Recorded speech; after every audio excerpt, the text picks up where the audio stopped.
Assassinating a president might be the hardest job in the world. Let alone a president who is borderline paranoia about his security, is an ex-KGB agent, and doesn't let anyone near him except the Secret Service. People that think that you can just infiltrate the Secret Service and get near him are wrong and do not understand the impossible task of doing such a thing. So how does Putin survive? Well, with the waging war on Ukraine, there are a lot of questions surrounding Putin. Ukraine spies have stated that they think that he is terminally ill, and that cancer ultimately drove him to make this decision and his last move before he will subdue under his sickness. Another common question these days is why they don't just assassinate Putin, whoever they must be. They would have a near impossible job to do, as Putin understands his personal security as no other, and is not afraid to go to extreme lengths whenever he has suspicions of an inside job, a coup, or any attempt to take his life. Let's have a look at some of the measures he takes. Putin's bodyguards are handpicked for qualities that include operational psychology, physical stamina, and the ability to withstand cold and not sweat in heat. They're reportedly outfitted with special briefcases that serve as shields to protect Putin and carry Russian-made 9mm SR-1 Vector pistols loaded with armor-piercing bullets. Before Putin travels, advance teams scout out his destination months ahead of time, checking to see how the public will likely respond, and even if the area could be affected by bad weather or natural disasters. His bodyguards, who call themselves his musketeers, are from a special unit within Russia's Federal Protective Service. This unit is referred to as the Presidential Security Service.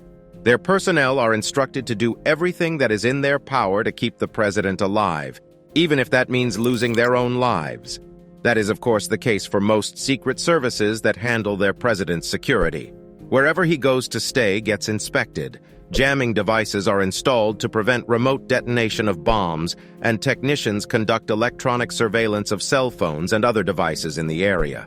On the road, Putin rides amid a convoy of heavily armored vans that carry military special operators armed with heavy weapons, anti-tank grenade launchers, and portable anti-aircraft missiles.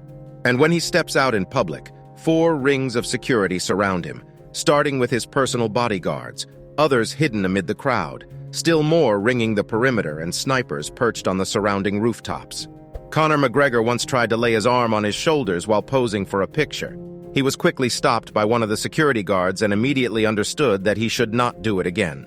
Putin's bodyguards reportedly have to be replaced upon turning 35, but they can be rewarded with powerful new posts as regional governors, federal ministers, special services commanders, and presidential administrators. His personal health is also on the top of his list. When COVID-19 was soaring through the world, he once visited a hospital in a full hazmat suit with a face respirator, while the rest of the world relied on face masks. Even top military officials were not allowed to sit next to him. Although that was blamed on COVID, it is likely that is due to him being in fear of being attacked with a weapon or something poisonous. Footage of Putin sitting at one end of the table and his officials on the other end have been surrounding the internet and have raised a lot of questions. Transportation is, of course, an important factor. No president alive just sits at home all day. The US president has the beast that many people have heard of. The Russian presidential car is an Urus Senate. It is built by Russian automaker Urus Motors as part of a special project called Cortege, and a special research facility has done everything they can so that the specialized limousine can withstand any attack.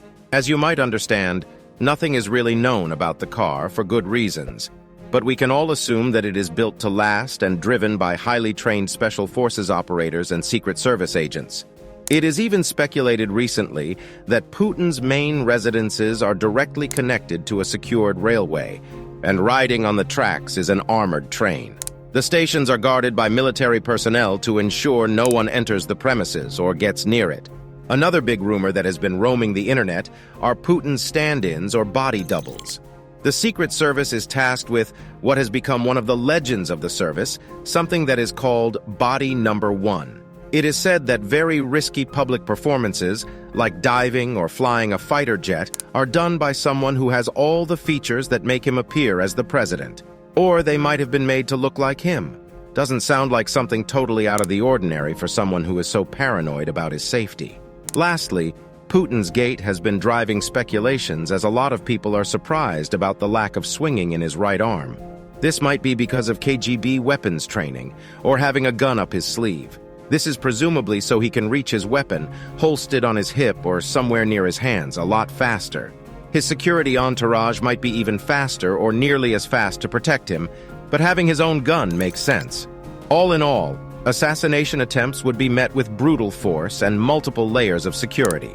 Let alone facing Putin directly could mean you could get disabled very quickly, as Putin is not shy of direct combat himself. If you liked the video, consider subscribing and stay tuned for more interesting videos.